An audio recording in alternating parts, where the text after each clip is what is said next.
Mais uma vez, saúdo os irmãos com uma alegria muito grande pela oportunidade de trabalho. Na essência, o trabalho só existe pela necessidade do trabalhador. E é sempre uma alegria retornar aqui, estar com os irmãos, nesse momento que a gente vai refletir sobre um tema que foi proposto, que está no Evangelho segundo o Espiritismo, a qual eu vou ler um pedacinho.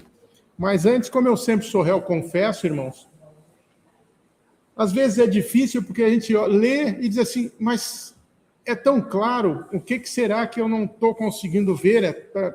Enfim. E aí, o trabalho me coube.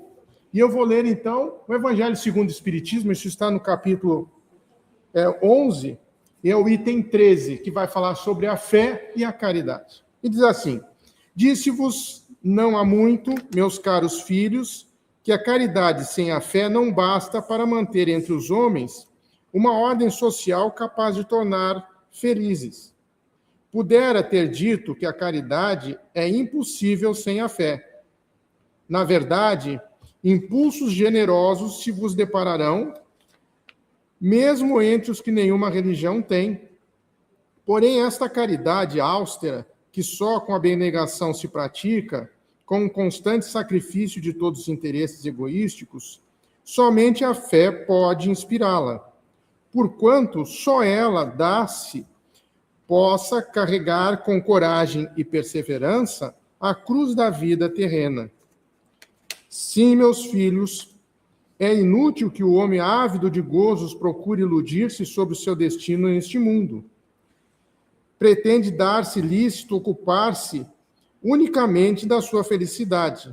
Sem dúvida, Deus nos criou para sermos felizes na eternidade.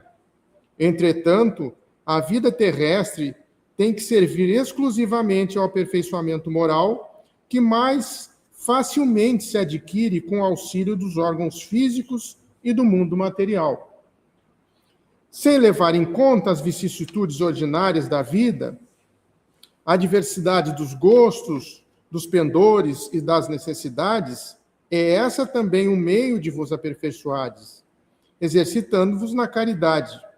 Com efeito, só o poder de concessão e sacrifício mútuo podeis conservar a harmonia entre elementos tão diversos. Tereis, contudo, razão se afirmardes que a felicidade se acha destinada ao homem neste mundo, desde que ele a procure, não nos gozos materiais, sim no bem. A história da cristandade fala dos mártires que se encaminhavam alegres para o suplício. Hoje, na vossa sociedade, para serdes cristãos, não vos faz mister nem o holocausto do martírio, nem o sacrifício da vida, mas única e exclusivamente o sacrifício do vosso egoísmo, do vosso orgulho e da vossa vaidade. Triunfareis se a caridade vos inspirar e vos sustentar a fé. Isso foi ditado pelo Espírito Protetor em Cracóvia, 1861. E aqui, amados irmãos, se nós formos tratar aqui a caridade e a fé como uma virtude, algo que nós precisamos exercitar e ter para adquirir alguns conhecimentos, me permita fazer algumas relações. Como seria nos mundos, haja vista que esta é uma proposta que a gente vem observando, irmãos, e nós ouvimos o nosso irmão falar que o reino, né? Meu reino não é deste mundo, que existe progressões de mundo, que é uma proposta espírita, que vem os nossos irmãos nos trazer, e diz que Deus é um Pai justo. Então, o nosso início tem que ser igual para todos, porque senão não teria justiça. Aí a gente começa, entendi, todos começam pelo mesmo caminho. Assim são criados os espíritos simples e ignorantes. Muito bem, irmãos. Se nós tratarmos a caridade e a fé como uma virtude, vamos imaginar, irmãos, lá no início da nossa caminhada, lá no mundo bem primitivo. Conseguiram chegar lá, irmãos? Qual será a virtude que nós exercitamos lá? Qual seria a caridade ou qual a nossa fé neste mundo primitivo? Qual seria? Qual seria esta virtude que nós precisamos exercitar hoje dentro dos nossos postulados de conhecimento?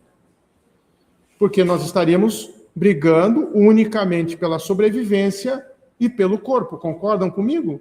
Que não teria nenhum postulado de alguém parar e pensar, eu vou fazer o bem. Fazia o bem para si mesmo. Fazia o bem para o seu grupo.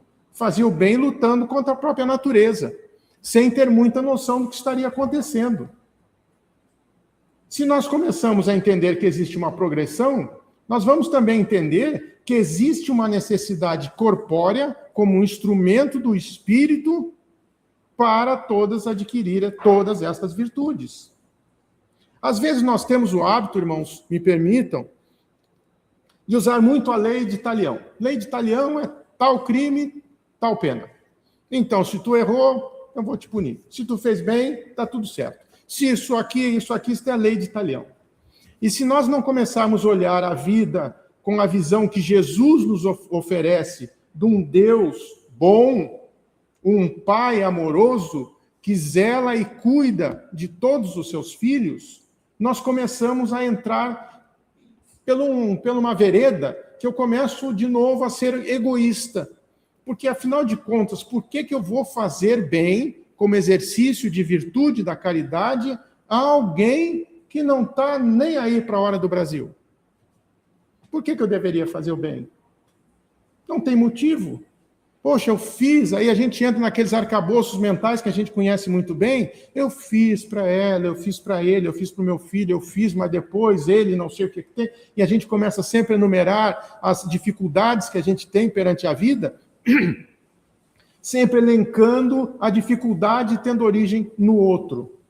E o nosso irmão aqui, com tanto poder, com tanta característica, nos disse que é algo inalienável o nosso livre-arbítrio. E é verdade. Agora eu faço uma pergunta aos irmãos e às irmãs. Nós daríamos uma arma de fogo ou um bisturi para uma criança de 3 anos de idade? Ele teria capacidade de fazer escolha dentro do conhecimento dele de livre-arbítrio, como é que ele vai usar aquilo, como é que ele vai fazer, o que ele vai fazer? Jesus não nos disse? Olha, se nós que somos pais e mães, se um filho pede um pão, ninguém dá uma pedra? Se pede um peixe, ninguém dá uma víbora? Por que nós não conseguimos entender que nós estamos num processo de burilamento, independente das nossas conquistas, que são muito grandes, porque já não estamos mais naquele mundo primitivo, e somos acionados perante a vida para alguns desafios, daquilo que a gente chama de dor e sofrimento, porque no nosso estágio é isso que nós conseguimos ver, como crianças pequenas que ficam longe do pai e da mãe e sempre está tudo difícil. Se nós começamos a entender essas pequenas nuances, irmãos, de nós estarmos numa casa espírita, aonde nós não temos espírito, nós somos o espírito que tem um corpo. Aí começa a mudar a nossa visão. Ora, realmente, se Deus criou todo mundo igual, não pode ter feito coisas diferentes para um para outro. Mas as experiências que nós vamos colher ao longo do tempo, uns com os outros, é que nós vamos adquirindo essas virtudes, exercitando a caridade. Quando nós começamos a ver a vida pelo outro prisma agora, a gente começa a entender determinadas coisas. Aí a gente diz assim, não, mas olha só, Jesus nos recomendou, se a minha fé fosse do tamanho de um grão de mostarda, eu poderia fazer muitas coisas. E aí a gente diz assim, eu não consigo nada. E a pergunta que eu faço aos irmãos, o que nos trouxe aqui essa noite? Se não foi o exercício da fé. Porque de uma maneira geral, irmãos, esse aprendizado que nós vamos elencando ao longo do tempo, haja vista que a gente não tem a plena noção de todas as coisas, nós temos um caminho seguro que é Jesus, que vem nos dizer como devemos nos portar para nos adiantar perante as leis de Deus. Que a gente começa a verificar as nossas posturas. Será que isso que eu estou fazendo é correto ou não é correto? Afinal de contas, como é que eu quero, como o nosso irmão falou, ter uma vida melhor, um progresso espiritual. Afinal de contas, o que eu vou fazer? Será que vir toda noite na casa espírita me salva? Ou será que ir lá na igreja católica todo dia me salva? Ou será que as minhas atividades devem ser sagradas o tempo todo? No meu lar, nas minhas atividades, como um espírito que busca, sobremaneira, entender a vida. E quando nós vamos entendendo a vida, nós também precisamos, aí sim, das nossas experiências. É quando eu olho e digo, isso não está bom, isso não está me agradando, isso que eu estou passando não está me deixando feliz. Então, neste momento, nós começamos a alicerçar a nossa fé. Porque o que nós viemos fazer na casa espírita essa noite? Tomar chá não foi. Porque alguma coisa estava nos movimentando para vir na presença do Cristo. Dizer, olha, eu quero ficar um pouquinho melhor. Eu quero entender melhor o que está acontecendo comigo. Eu quero sentir momentos de paz. Mas observem, amados irmãos, nesta figura que tem do filho pródigo, é aquele filho que pede as coisas a Deus, sai para o mundo, gasta, etc., e volta ao pai. Esta misericórdia de Deus, sempre assim. Mas existia um filho que estava lá. Todos conhecem essa parábola, né? Então, tem um filho que estava lá o tempo todo. Quando o filho pródigo chega, ele vai reclamar com o pai. Diz, mas eu estou sempre junto contigo, nunca te pedi para dividir os teus bens, e etc, etc. Isto, irmãos, nos dá também esta possibilidade de fazer uma visão mais ampla das coisas, porque às vezes nós estamos na casa espírita, nós estamos num templo religioso e nós somos esse filho que está envolto em fluidos positivos, em eflúvios de amor, mas como uma rocha que está no meio do mar. Água, vida, mas eu não quero, eu estou ali imóvel, eu não consigo me movimentar, um pensamento positivo, eu não consigo desligar. Nós ouvimos a irmã Elisa falando da prece. Assim deveria ser a nossa estadia também. Olha, eu vou só desligar um pouquinho esse negócio de dor e sofrimento e vou vivenciar um minutinho de paz. E por que eu não consigo vivenciar esses minutinhos de paz, irmãos? Porque no nosso arcabouço atávico, nós estamos aqui para sofrer. Nós não conseguimos entender que Deus é um Pai de amor.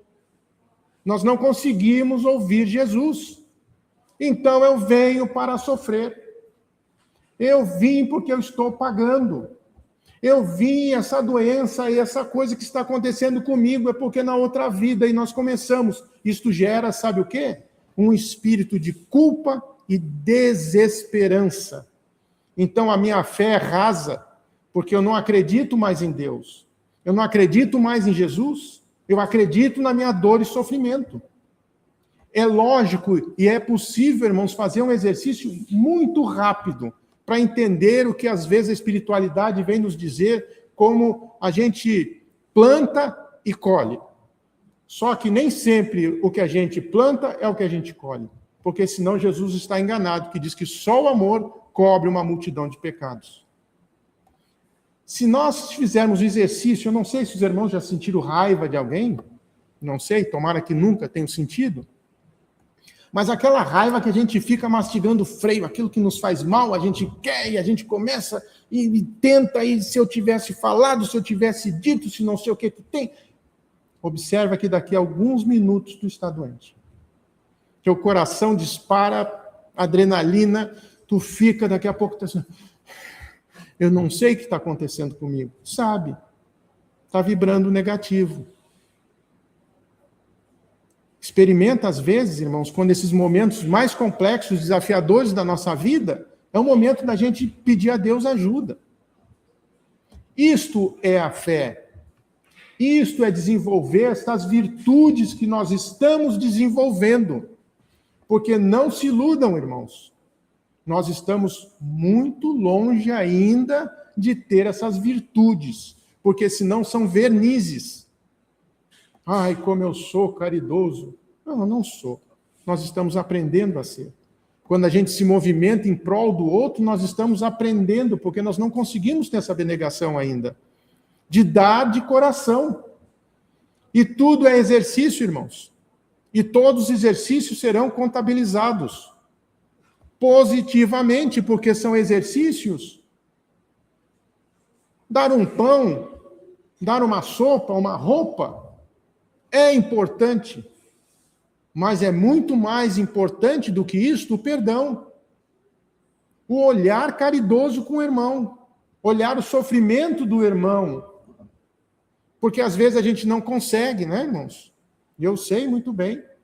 Às vezes nós estamos com tanta complexidade nas nossas vidas que a gente começa a perder muita coragem. Diz, olha, não estou aguentando mais. Aí vem um bom samaritano e diz assim, não, tu pediu. Tu pediu para estar nessa confusão, tu pediu para estar nesse lar, tu pediu para não sei o que tem. Esse é o anticristo falando. Porque Jesus não vai dizer isso. Vai dizer que tu deve olhar onde é que tu está, com um pouquinho de paciência, olhar com amor a tua experiência, porque Jesus está contigo, porque o amor te envolve, Deus está cuidando de ti, mas tu precisa movimentar a fé. E eu gosto muito, irmãos, da origem dessas palavras. A fé, como fides do latim, de fidelidade, né, da palavra, eu prefiro sempre do hebraico, emuná. É a mesma origem que dado amã, que a gente conhece com amã, que é confirma, certeza no que tem.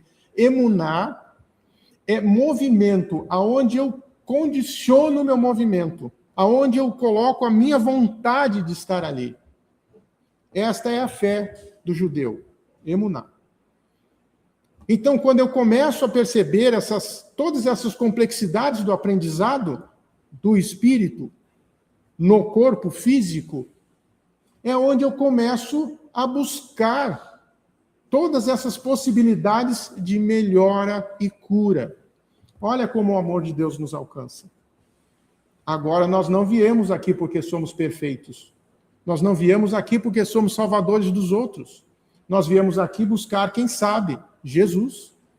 E todos os seus trabalhadores que conhecem muito bem o amor. Agora sim eu posso encher o meu coração de esperança, de alegria, de saúde e levar para minhas experiências no lar. Quando eu não consigo fazer isso, irmãos, eu volto a ser a rocha que envolta no universo de fluidos, mas não me deixo mudar 1 centímetro, porque eu sei o que eu deveria fazer. E aí, a caridade que nós precisamos fazer, nós transformamos em objeto de degladiar, no objeto de luta. Porque as coisinhas simples que às vezes eu falo, que a gente vem na casa espírita, eu gosto muito desse exemplo, na nossa cristandade, na nossa caridade, o irmão citou uma ali. A segunda que eu gosto de elencar, a primeira é esta. Olha só, tu deveria ter ido na casa espírita que o evangelho foi para ti. Olha o dedinho, para ti. 3 contra, 1 para lá. Tu deveria ter ido nesta noite lá. E qual é a segunda, irmãos? Na nossa caridade cristã muito grande, a gente vem na casa, põe água para fluir, a gente pega a aguinha fluida, a gente leva para os nossos lares, cheio de amor, cheio de fluidos positivos, e a gente chega, e aquele que ficou no lar, que realmente deveria estar aqui, todos nós deveríamos estar buscando a Deus, a gente pega a nossa água fluida e diz, ó, trouxe para ti que tu está precisando de água fluida. O que aconteceu? A gente foi só arranjar briga. Porque a gente, na realidade, não queria muito bem dar água fluida nenhum, né? Essa é a nossa caridade, que às vezes a gente precisa olhar se está dentro do que Jesus nos propôs. Eu sei que se a gente precisa, para entender Jesus, fazer N encarnações, é verdade. A gente deveria ler todo dia o Evangelho, é verdade. Mas Jesus, na sua síntese, na sua sabedoria, o doutor da lei foi perguntar para Jesus. Afinal de contas, Jesus, o que eu preciso fazer para alcançar o reino do céu? O que foi que Jesus respondeu a ele? E olha, ele foi buscar lá no Velho Testamento isso. Está em Levítico. Jesus, disse, o que tu leu? O que tu sabes? Ele disse, amarás teu Deus de todo o teu coração, de todo o teu entendimento. E o segundo? Amarás o teu próximo como a ti mesmo. Resposta de Jesus? Faça isso e entrarás no reino do céu. Aí, como eles gostavam de perturbar, né, irmãos?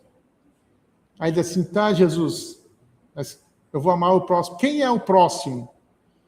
Aí nós conhecemos, né? O bom samaritano, né? A parábola do bom samaritano, todos conhecem, irmãos? Se não precisar, eu repito. Aqui não tem, eu adoro. O bom samaritano é aquele homem que estava na estrada, né? Caído, perdeu, foi roubado, assaltado, tiraram tudo, machucaram, ele está lá deitado. Olha a caridade. Passou um sacerdote, né? Passou um sacerdote, olhou, deve ter feito uma prece milagrosa, botou as mãos, fez um salamaleque e ele ficou deitado lá. Passou o segundo, que é o levita. Levita era aqueles que os que cantavam, os que ajudavam, né? Os que eram responsáveis para manter o templo. Passou lá, olhou e disse, eu não vou me envolver, que eu tenho um compromisso no templo. E também, peneirou. Aí vinha um samaritano, que os judeus tinham muita implicância com os samaritanos, porque os samaritanos tinham um templo na Samária, e os judeus tinham o templo que a gente conhece, e eles não gostavam, achavam que tinha que ser naquele templo. Se não fosse naquele templo, a gente arranjava briga uns com os outros. Olha, se tu não for na casa espírita, for na católica, se tu for lá não sei o que tem, a gente vai brigar. Aí passa o samaritano, é o que desce do cavalo, vai tratar as feridas, vai botar óleo, vai botar vinho, pega aquele que está na estrada, põe no seu cavalo, na sua montaria, que não fala em cavalo, põe na sua montaria, leva até um local e diz que deveria tratar ele, dar algumas moedas, se não fosse suficiente, na volta ele indenizaria mais. Aí Jesus pergunta para o samaritano agora, para aquele lá, quem foi o próximo? Para ti, quem foi o próximo? Ele vai dizer, olha, senhor, o que teve misericórdia com aquele que estava caído. Vai, faço o mesmo. Aí está a resposta. Porque como a gente gosta de misericórdia, né, irmãos? Ou ninguém gosta aqui de misericórdia? Quando a gente tem os nossos errinhos, né, irmãos? Quando a gente desperta que a gente tem os nossos erros, quando a gente tem as nossas características, como a gente gosta que alguém possa olhar as nossas dores e acolher, olhar as nossas grandes conquistas, as nossas grandes lutas e olhar com valor. Mas às vezes a gente olha para os outros, irmãos, no Pai Nosso que a gente aprendeu, a gente ora, mas parece que tem uma hora que esquece. Perdoar da mesma maneira que estamos perdoando os outros, né, irmãos? Então percebe, irmãos, que quando esse nosso irmão vem dizer que às vezes a caridade vazia não é suficiente, porque às vezes a caridade é um lustro. É um lustro. E a verdadeira caridade é a irmandade, a uns com os outros. Então, ela foge do templo. Porque também a gente tem o hábito, desculpe, irmãos, eu não sei porquê, nós enjaulamos Jesus dentro de casas religiosas, como se só aqui estivesse Jesus. Ah, mas eu vou lá na casa. Não, só lá é que tem Jesus. Lá eu não encontro. Isso significa que no meu lar eu não tenho Jesus.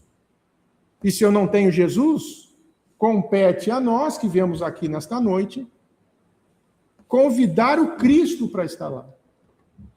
Mas como é que eu convido o Cristo?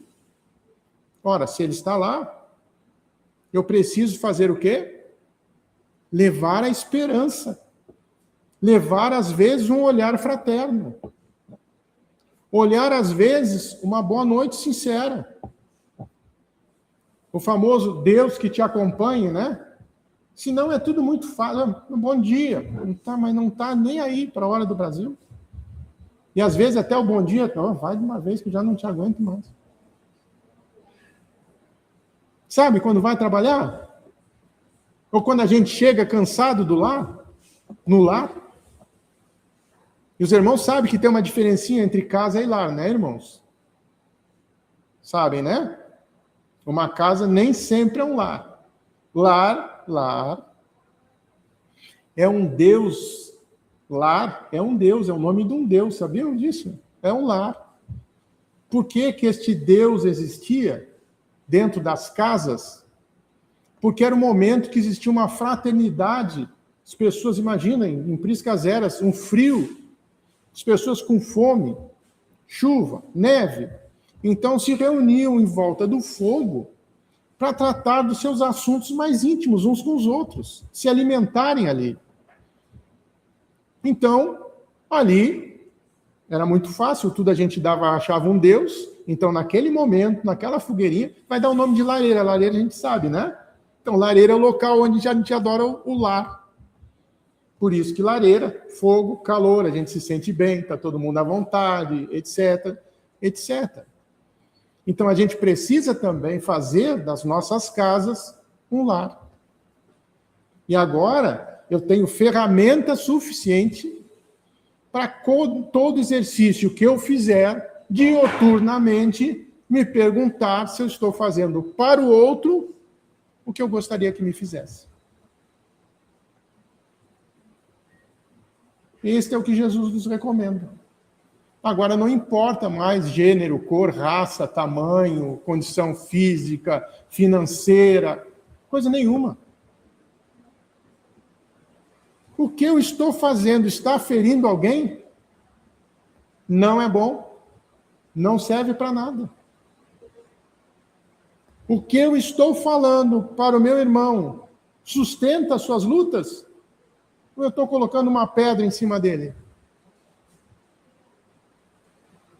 O meu bom dia é um bom dia? É um desejar de bom dia? O meu zelo é zelo realmente? Esses dias, irmãos, me permitam, conversando lá, eu falei algumas... Eu sempre falo asneira, mas falei. Eu não sei se eu já falei aqui da pia mágica, não sei se as irmãs e os irmãos conhecem a pia mágica. Quer ver como isso é um grande exercício? Conhece a pia mágica? Irmã conhece? Não conhece a pia mágica? Abençoada, irmã. É casada com o irmão? É? Não? Que coisa boa. Se não são, no futuro serão. A irmãzinha conhece a pia mágica? Não? Só eu que conheço a pia mágica, então? A pia mágica é um grande exercício para a gente ver como nós somos egoístas. A pia mágica é aquela famosa pia que a gente pega o talher, a gente usa e põe na pia, não põe? A gente pega o copo, deixa na pia. A gente pega o nosso pratinho, come, pratinho na pia. A gente pega sei lá o quê, qualquer utensílio de cozinha que a gente vai usar e põe na pia. A pia tem que ser mágica, porque alguém tem que lavar, não tem? É pia mágica, porque eu não quero nem saber. Eu pego as coisas, tomo meu café, tomo não sei o que tem, jogo ali em cima e... Pia mágica. Não existe pia mágica. Alguém foi lavar a louça. Ah, mas eu não sabia. Olha, irmãos, olha, irmãs. E o que há de interessante é que isso não é por gênero, viu, irmãos? Não é só os homens que fazem. Eu conheço muitas moças que também conhecem a pia mágica. Outro grande exercício, agora já está acabando o calorzinho, né? É a famosa água gelada. Quando a gente bebe, a gente parece um dromedário, bebe toda a água. E quando vai abastecer, a geladeira abastece feito um colibri. Só deixa um pouquinho, porque o outro que vai tomar água. Pequenas coisas, grandes exercícios, irmãos. Que aí a gente começa a ver, eu não estou dando tanta atenção como eu deveria, porque alguém vai fazer determinadas coisas. E se eu tivesse na posição, a gente vai mudando aos pouquinhos. Percebe, irmãos, que a gente não está aqui para sofrer, a gente está aqui para aprender. A gente vai aprendendo. A gente vai aos pouquinhos, dando passos. Aquele que imagina que desta vida já vai sair com uma fé poderosa, ou exercendo a maior virtude da caridade, me parece que ainda não. Mas isto não quer dizer que nós podemos interromper os nossos exercícios, porque aí sim há concordância. No momento que eu paro, as leis de Deus que a gente fala, não, mas eu tenho livre-arbítrio. Tem sim, tem. Mas se eu tivesse tanta possibilidade de escolha, eu nunca sofreria. Ou alguém aqui faz escolha de sofrer, irmãos? Não, né? Conforme as nossas experiências, a gente diz, opa, isso aqui não deu certo, isso aqui está dando certo, isso aqui eu vou mudar, isso eu vou buscar auxílio, esta noite eu vou na casa espírita, eu vou aonde eu achar o que meu coração se manifeste, mas os nossos que estão aqui se manifestam dentro deste templo de amor. E aí nós somos convidados de novo a uma fé que tem movimento, não uma fé covarde.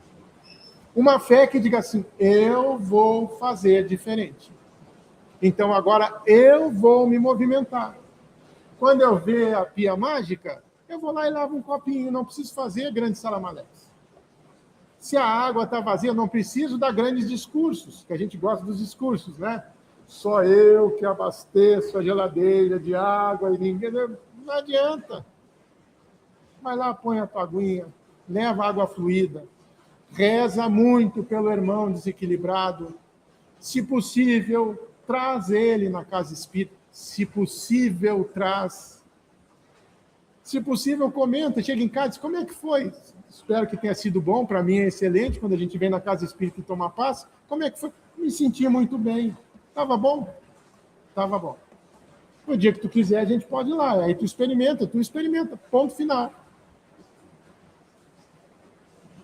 E aí, irmãos? Isto é Jesus Cristo, nosso Senhor, dizendo a todos nós, tu podes mais. Chega de dor e sofrimento, que a gente já está doutorado nisso tudo. Leva um pouquinho de esperança. Começa a mudar a plantinha que tu está semeando. Quem sabe nesta noite, né, irmãos? A gente pode ter uma noite tranquila, dizer, o Senhor cuida de mim. Amanhã eu vou acordar e vou pedir a Deus, agradecer a Deus pela possibilidade do dia, de fazer diferente, de fazer melhor, porque eu tenho certeza que Deus, nosso Senhor, é um Pai de amor e Jesus é por nós. Tomara que a gente consiga fazer. Se não fizer, a gente se reúne de novo, vai fazer de novo, até atingir este grau de aperfeiçoamento. Então, irmãos, não tenho como desejar algo diferente aos irmãos, da minha gratidão, mas que a paz e o amor de nosso Senhor Jesus Cristo permaneça conosco. Muito obrigado, irmãos, pela atenção e pela fraternidade.